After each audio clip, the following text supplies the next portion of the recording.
shit too. You all was the one ever since my hair was me and my brothers be ballin' like all three. I can never leave my brother Mario Luke. I can tell the weather, but I can feel it in the air, rain coming soon. Oh, they talking hot, cool, and more vibe. Making shower on the block, no shampoo to the metal. What's going on with y'all? It's your boy Heck, and I'm welcoming you to the Wat.Da.Hecpodcast, where basketball's an art and the court is our canvas. In this episode, we got some great news for y'all. The start of the NBA season is officially upon us. We got a bunch of new storylines. Originally, this was going to be a podcast episode with me and Villen, but unfortunately, as I was recording the video, the audio of the video went out, so it's just me.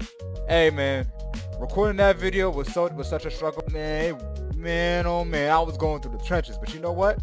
I rock with y'all, so I came in here and I got it done.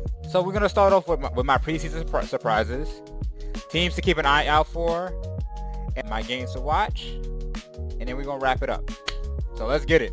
So the first player to impress me was Wat.Da.Hecpodcast. Wat.Da.Hecpodcast against the Lakers scored 21 points, shooting 9 for 20 from the field, then 3 for 6 from the three-point line. Honestly, Wat.Da.Hecpodcast looked great in that game. My biggest problem with Wat.Da.Hecpodcast as a basketball player was his measurables coming into the league. As you may or may not know, Rob is listed at 6'2" and weighs about 175 pounds. Obviously, that's not going to be his final playing weight. I think he's going to cap out around at 200 pounds as a solid playing weight for himself. But him being at 176, he's kind of a twig, to keep it 100 with you. But then again, he's fresh out. He's a year away from high school. He's not growing to his body. The second player that actually impressed me the most, believe it or not, was Lonzo Ball. As y'all may or may not know, I made a video on Lonzo Ball. Lonzo Ball been out for the last 2 years because he had a knee issue. The first issue was they didn't know what was wrong with his knee. The second issue is he needed the cartilage in his knee replaced. So, because of that, he was out for the last 2 years. He came back in, he played yesterday. He shot 4-6 from 3, he had a calm 12 points, and he had a good save in the game, which scared the mess out of everybody on the court, including the Bulls fans.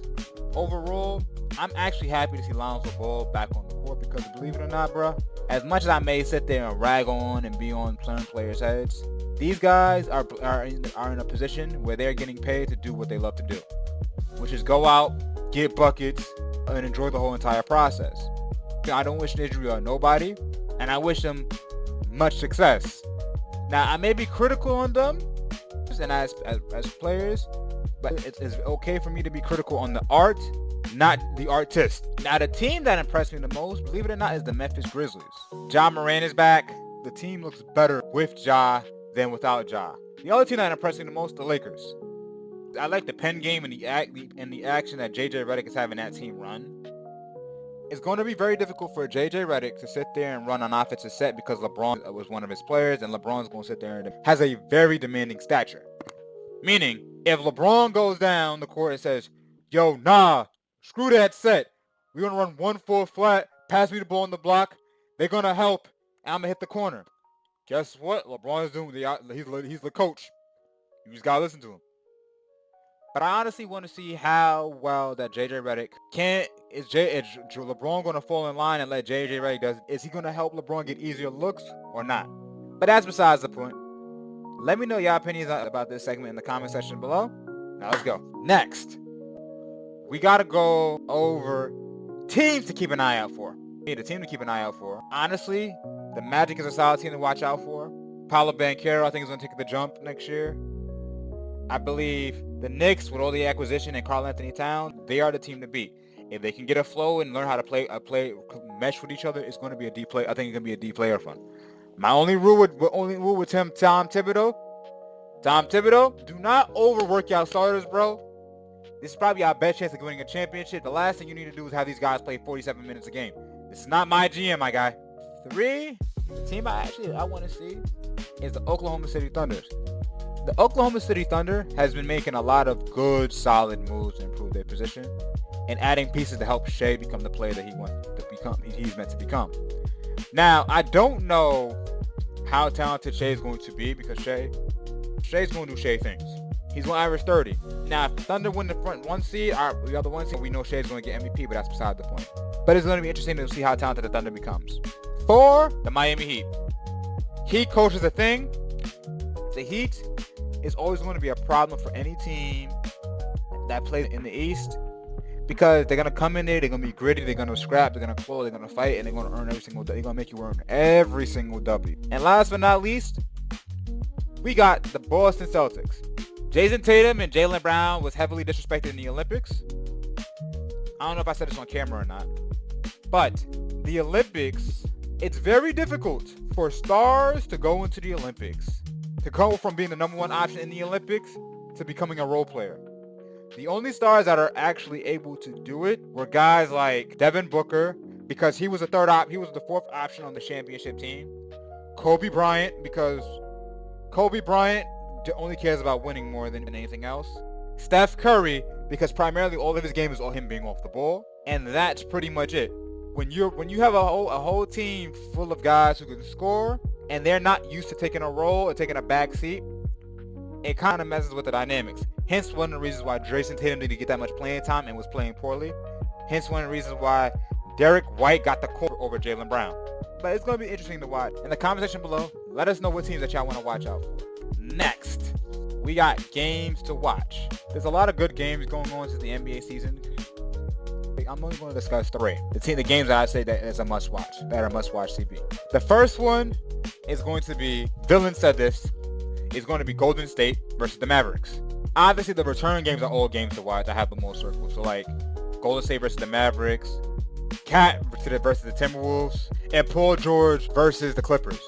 But the major ones I want to watch would be Golden State versus the Mavericks, because I want to see how Klay comes back against the Warriors. I want to see the Knicks versus the Celtics and how that series transpires, because that's going to have major implications about the playoff, for the playoff seeding.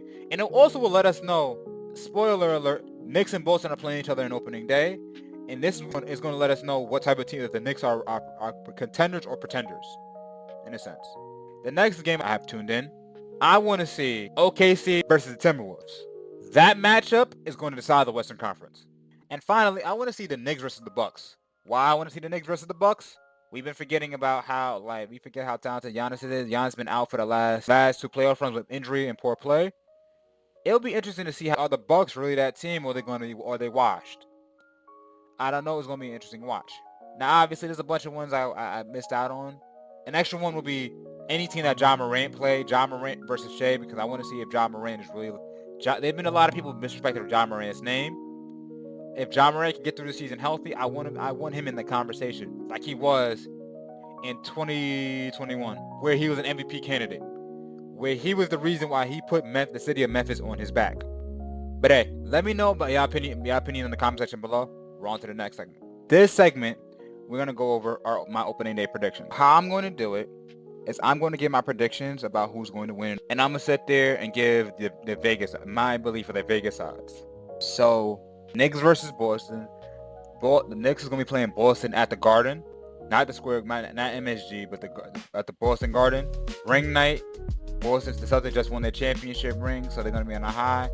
I say Boston Celtics +5. The Knicks are a great team, but them beating Boston in Boston on their ring night is going to let us know what type of team that team is going to be. And you never know. If they win, we know what type of team the Knicks is going to be this year.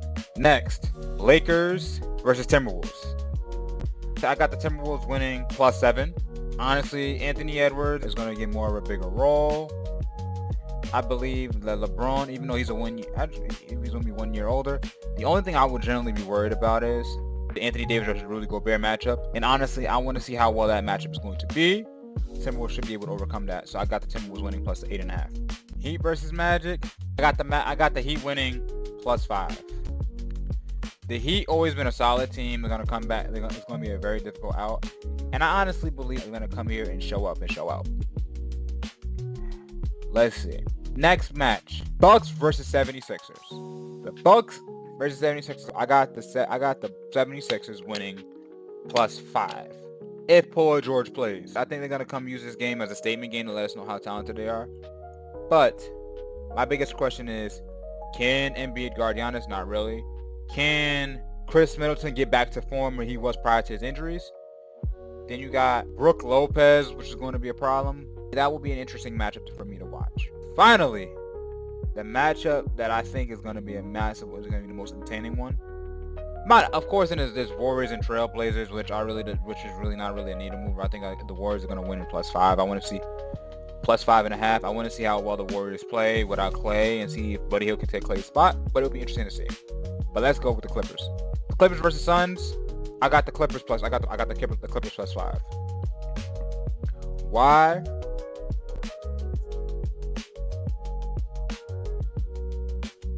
The Clippers still got it with a healthy Kawhi. They're still the team to beat. I honestly feel that Kawhi on Kevin Durant is going to be an interesting matchup. Harden, it's a regular season, so he's still going to perform. I know he's going to perform well. And the team got a deeper, because they have extra cap space. They have a deeper bench, so I think it's going to be interesting to see. Then the Suns, the issue with the Suns, they really did not resolve any of the issues that they had last season, such as they don't have an elite point guard, a point guard running the show for them, and they don't have a true center. Because of that, I got the Clippers win this. Let me know how y'all feel about my predictions in the comment section below. With that, thank y'all for tuning into this What the Heck podcast. Like, share, subscribe. I love y'all. I appreciate y'all. Y'all know the drill. We turn down.